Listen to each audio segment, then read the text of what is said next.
Halo teman-teman, kembali lagi bersama kami di seri bebas ya. Jadi monolog kali ini kita tidak akan membuatnya secara berkelanjutan, tapi ya ini kita pengen ngebahas satu topik tunggal ya.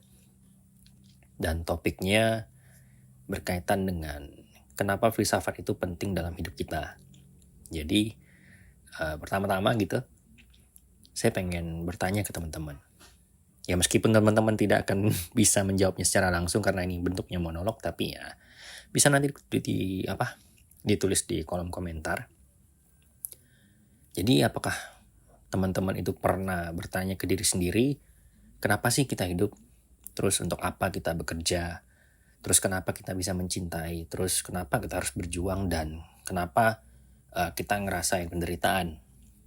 Nah, pertanyaan-pertanyaan kayak tadi tuh mungkin ya pernah ataupun sering ya singgah di dalam pikiran kita gitu. Ya waktu mau overthinking lah gitu, misalnya jam 2 pagi ya, gak bisa tidur.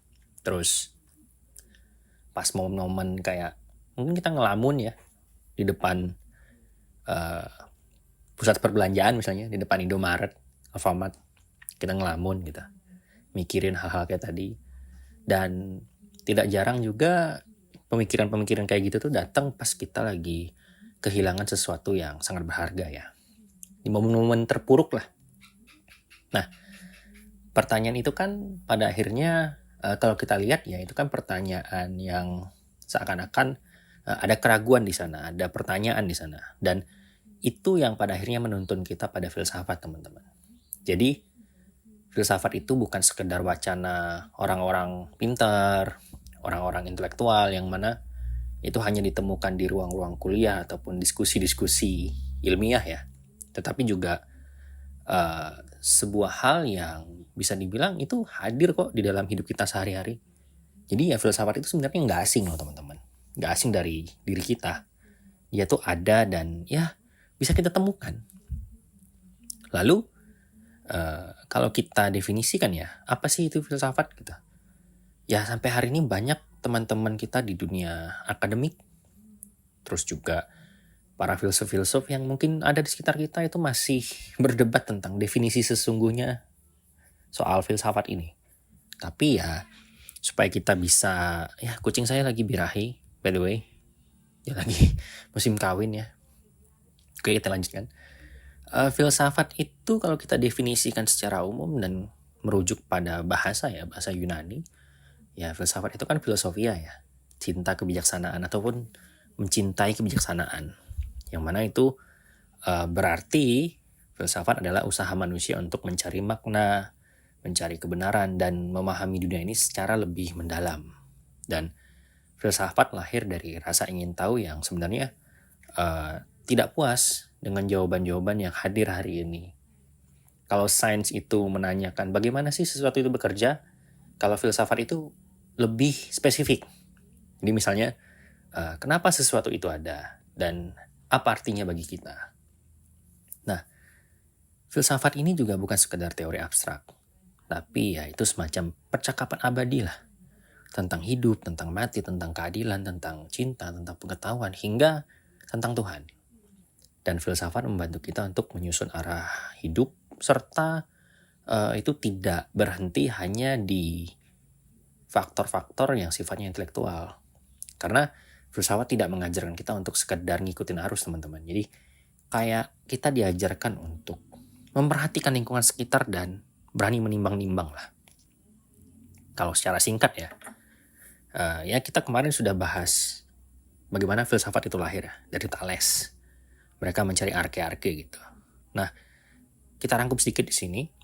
Dan ribuan tahun yang lalu, manusia itu udah berfilsafat gitu kan. Socrates di Athena, dia diskusi dengan metode Elenchus ataupun Socratic methodnya, ngajak orang berdialog, mempertanyakan segala hal yang di zaman itu ya udah pasti nilainya. Tapi dia masih mengajak orang-orang untuk berpikir, bertanya, sampai akhirnya dia dianggap mengancam generasi muda ya, merusak generasi muda, dan akhirnya dia minum racun hemlock dan ya begitulah, meninggal, mati. Terus kalau kita lihat ke muridnya kayak Plato itu menuliskan gagasan-gagasan tentang dunia ide keadilan dan negara ideal ya. Ya kita bisa lihat republik dan lain sebagainya. Terus Aristoteles juga memetakan logika, etika, dan ilmu pengetahuan. Dan ya seni retorika juga sih sebenarnya. Dan kalau kita beranjak ke timur ya, kita ketemu sama Konfusius. Yang mana Konfusius ini berbicara tentang harmoni, kebajikan. Lalu kalau kita lihat Siddhartha Gautama atau Buddha misalnya, ya mengajarkan cara melepaskan diri dari penderitaan. Jadi kayak ya supaya manusia ini tidak melekat ke sesuatu lah, menghindari kemelekatan. Dan kalau kita perhatikan, ya filsafat ini bukan milik barat saja teman-teman, tetapi ya ini warisan universal gitu, yang mana itu udah ada di dalam perkembangan umat manusia. Jadi dari Yunani, India, Cina, sampai bahkan ke peradaban-peradaban Islam, Kristen gitu, ya itu udah ada. Kalau di Islam ya kita kenal Al-Farabi, Ibnu Sina, Ibnu Rus misalnya. Dan semua itu kan berupaya untuk menjawab pertanyaan, ya bagaimana manusia dapat hidup dengan baik dan bermakna. Lalu kalau kita pengen bertanya lagi ya, sesuai pertanyaan di awal, kenapa sih filsafat itu penting? Sependek pembacaan saya ya, ada 3 hal yang perlu kita perhatikan kenapa pada akhirnya filsafat itu penting. Yang pertama, filsafat itu melatih kita untuk berpikir kritis ya. Di tengah era yang banjir informasi, berita palsu, opini-opini instan yang mungkin sumbernya itu tidak kredibel misalnya, ya filsafat itu menjadi semacam cahaya, alat yang pada akhirnya bisa menuntun kita untuk memilah kebenaran. Terus yang kedua, filsafat itu memberi kita kebebasan batinnya. Jadi kayak ketika kita berfilsafat tuh, kita belajar untuk tidak tunduk begitu saja pada dogma ataupun otoritas yang tidak masuk akal. Jadi ya kita belajar bertanya, menimbang, dan menentukan sikap. Dan semua pergulatan-pergulatan itu ya pada akhirnya akan menentukan tendensi kita. Yang akhirnya itu menjadi pilihan hidup kan. Terus yang ketiga, filsafat ini juga membantu kita untuk membentuk karakter. Jadi filsafat itu mengajarkan tentang kerendahan hati karena ya kita harus menyadari teman-teman kalau pengetahuan manusia itu terbatas. Dan filsafat juga membantu kita melatih keberanian karena dengan mencari kebenaran itu kita butuh keberanian besar. Dan seringkali menemukan kebenaran ataupun mencari kebenaran itu berarti melawan arus. Ya melawan status quo hari ini lah. Dan 2 hubungan tadi ya bisa dibilang antara pembentukan karakter dan pencarian kebenaran itu ya sama-sama berkaitan. Karena kita terbatas, jadi kita harus terus menemukan supaya pengetahuan kita jadi lebih luas. Dan semakin pengetahuan kita luas bukan berarti kita semakin sotoy enggak. Tapi lebih ke, ya kita memahami kalau kita tidak tahu gitu lah. Ya kita pakai paradoksnya Socrates ya. Terus, menurut saya yang paling penting juga tuh, filsafat memberi makna pada hidup ya. Itu yang tidak terelakkan sih. Yang mana filsafat itu menolong kita memahami penderitaan, mengkaji kehilangan, dan menemukan alasan ya untuk terus melangkah misalnya. Tapi ya mungkin ada juga filsafat pesimisme misalnya. Dan itu kan lebih jauh lagi ya. Dan itu mungkin akan kami bahas lagi nanti. Tapi ini secara umum aja gitu loh. Kenapa sih pada akhirnya filsafat itu penting. Terus kalau di dalam kehidupan sehari-hari misalnya, kita mungkin akan bertanya, bagaimana sih filsafat itu hadir di dalam hidup kita yang mungkin terlihat sederhana. Nah, kita perlu membayangkan hal-hal receh menurut saya misalnya. Ataupun hal-hal yang bisa kita temukan di sekitar kita, berkaitan dengan keluarga dan finansial misalnya. Ini sebuah dilema. Kita perlu membayangkan kalau kita ada di posisi yang dipaksa untuk memilih pekerjaan yang kita cintai, atau pekerjaan yang lebih menjanjikan uang. Nah, filsafat etika itu membantu kita untuk menimbang hal-hal kayak gitu. Jadi mana yang lebih sesuai dengan nilai hidup kita. Dan ketika kita bertanya, apakah kebahagiaan itu sekedar harta, filsafat juga mengajarkan bahwa, bukan mengajarkan sih ya, filsafat itu membantu dan menunjukkan bahwa kebahagiaan sejati itu mungkin ada di dalam hubungan, kebajikan, dan ketenangan jiwa.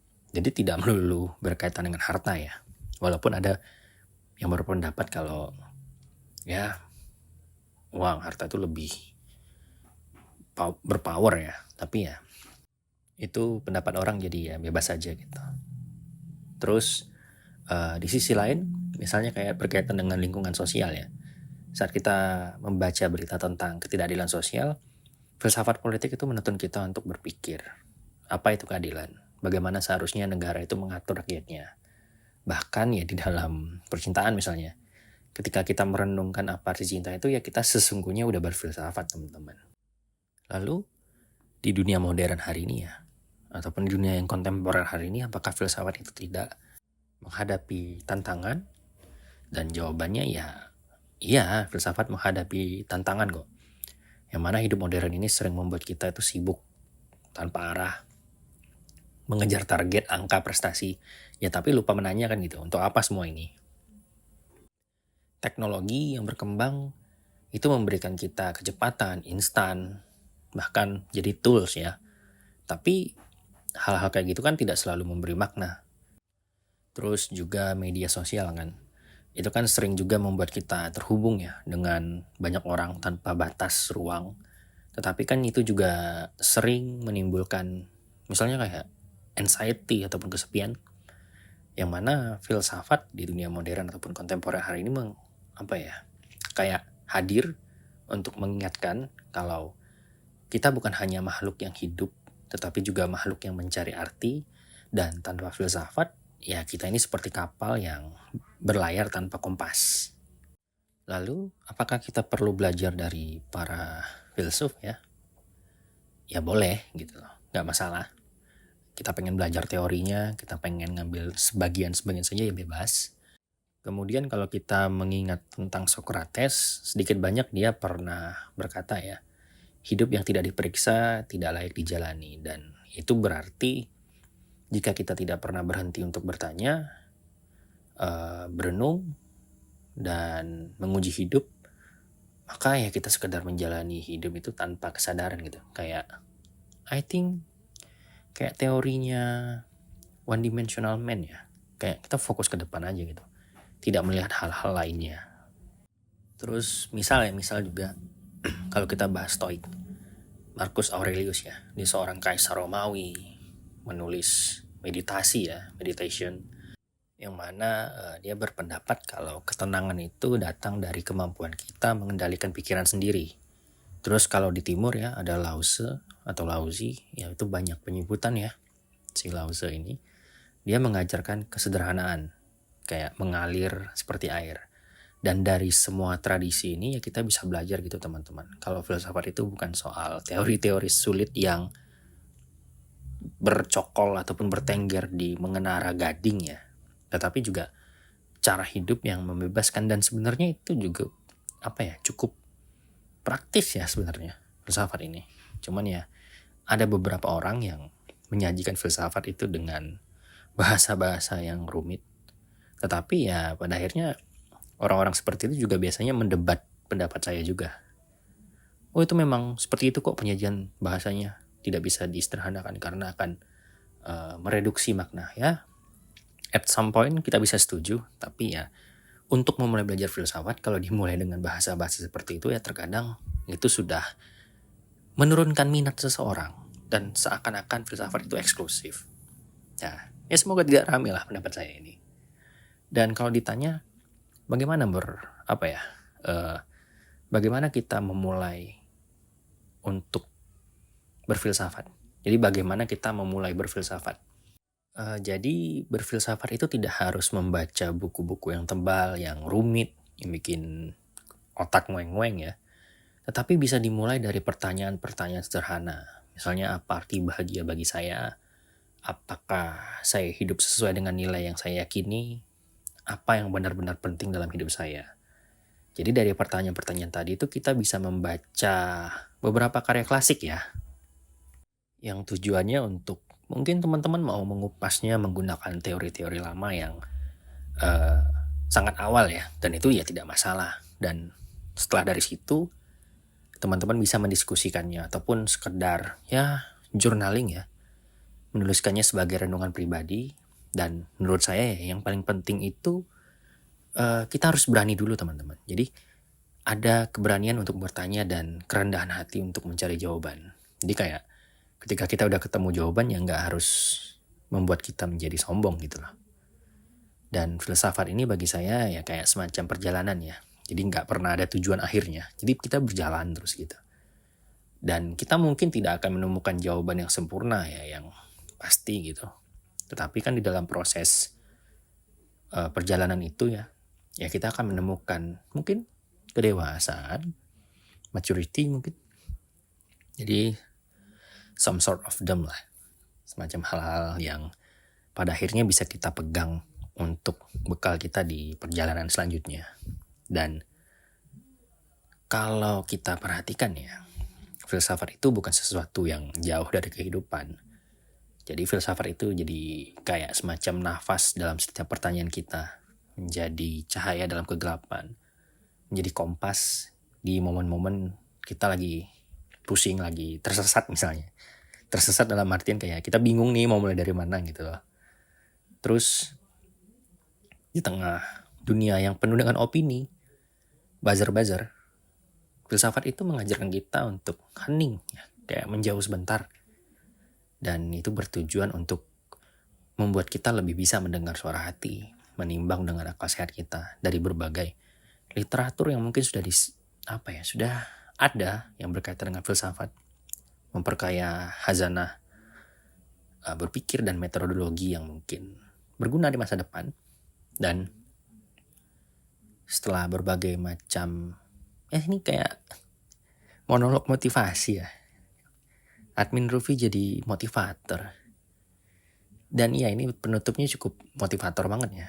Khas motivator. Yang mana mari kita berfilsafat gitu. Bukan untuk menjadi rumit, tetapi untuk menjadi manusia yang lebih manusiawi.